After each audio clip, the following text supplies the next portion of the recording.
രക്ഷിക്കണേ. അൽവാരോ അവിടെ പോയി കളിക്കണം. നമ്മുടെ പടത്തില് നല്ല അടിപൊളി വേഷം ചെയ്ത് വരുന്നതാണ്.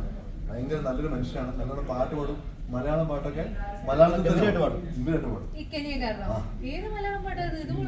അതായത് ഡിക്രൂസ് ഇല്ലേ, ഡിക്രൂസ് ഞാൻ വെടിവെക്കില്ലേ ഒരു മട്ടത്തിലെ മനുഷ്യൻ വീണ്ടും മട്ടന. അതാണ് വീണ്ടും അയ്യോ സത്യം പറഞ്ഞ പുള്ളി കൊണ്ടുണ്ടായിരുന്നു. ഈ കെനിയെ കൂടെ ഇങ്ങനെ മലയാളം പാട്ട് ഇങ്ങനെ എല്ലാരും കേട്ടോണ്ടിരിക്കുന്നത് ഭയങ്കര സ്ട്രേഞ്ച് ആയിട്ട് തോന്നുന്നു അല്ലേ, രസകരമായിട്ട്. അപ്പൊ ഏതായാലും once upon a time in Kochi ഗംഭീരമായിട്ട് തിയേറ്ററുകളിൽ നിറഞ്ഞോടുകയാണ്. അതിനിടയിലാണ് നമുക്ക് നമ്മുടെ ഈ മുത്തിനെ കിട്ടിയിരിക്കുന്നത് കൊച്ചിയിലേക്ക്. ഇത് തമിഴ് മുത്ത് ഒരിക്കലുമല്ല, നമുക്കിടയിലേക്ക് വന്ന മുത്ത്. ഏതായാലും ഇവരുടെ കോമ്പിനേഷൻസ് ഇവരെപ്പോഴും പണ്ട് കാലം മുതൽ തന്നെ കുറച്ച് നാളുകളായി വർഷങ്ങളായി പല പല സിനിമകളിൽ വില്ലൻ വേഷങ്ങളിൽ തിളങ്ങി നിന്ന രണ്ടുപേരാണ്. ഏതായാലും ഈ സിനിമയിൽ രണ്ടുപേരും വില്ലനൊപ്പം നിൽക്കുന്ന കഥാപാത്രങ്ങളായിട്ടാണ് എത്തുന്നത്. അപ്പൊ ഒരാള് നമ്മളെ മുഴുവൻ ചിരിപ്പിച്ചു. അപ്പൊ ഞാൻ വിചാരിച്ച സുധീരേട്ടന്റെ ക്യാരക്ടർ നോക്കുമ്പോൾ ശരിക്കും വില്ലൻ അല്ല, അവിടെയും ഭയങ്കര കോമഡി ആയിരുന്നു. എന്താണ് സുധീരേട്ട ഇത്?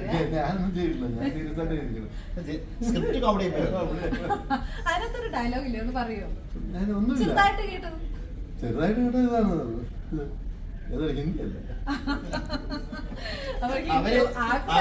അവരവരുടെ ഭാഷ സംസാരിച്ചാണ്. ദുബായ് ജോസ് ഇപ്പൊ വീണ്ടും ട്രെൻഡിങ് ആയി നിൽക്കുന്ന സമയത്താണ് നമുക്ക് ഭാഗ്യം പോലെ നമ്മുടെ സിനിമയിലും ഇദ്ദേഹത്തെ കിട്ടുന്നത്, റിയാസ് ഖാനെ കിട്ടുന്നത്. അപ്പൊ എന്തായാലും ഇറങ്ങി എയർപോർട്ടിൽ നിന്ന് വന്നപ്പോൾ തൊട്ട് തന്നെ അടിച്ചുകയറി. ഈ അടിച്ചുകയറി എത്ര തവണ ഒരു ദിവസം പറഞ്ഞു എന്നുള്ളതിന് ഇപ്പൊ കൈ കണക്കൂലെന്ന് തോന്നുന്നു അല്ലേ? കൊറേ ആയി.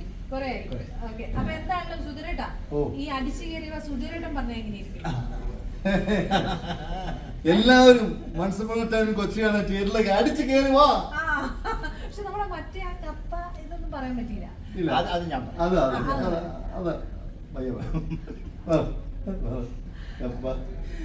ഭാസ്കര, എല്ലാവർക്കും എന്താന്ന് വെച്ചാൽ കൊടുക്ക്. കപ്പയോ മീനോ കൊഞ്ചോ കരിമീനോ എല്ലാം എന്റെ ചെലവ്. എല്ലാരും once upon a time in കൊച്ചിയിലേക്ക് അടിച്ച് കേറി വാ. ഒരു പക്ഷേ സിബി സാറ് പോലും ഓർത്ത് കാണില്ല സിബി സാറ് ഇങ്ങനെ ചെയ്ത ജലോത്സവത്തിലെ ഈ ഒരു ഡയലോഗ് ഇത്ര ഹിറ്റ് ആവുമെന്ന്. അതിൽ നമ്മുടെ സമയം നല്ലതാണ്, അഭിഷേകയുടെ സമയം നല്ലതാണ് അല്ലെ? ഹിറ്റായി. സിബി സാറിനെ ഒന്ന് വിളിക്കണം കേട്ടോ.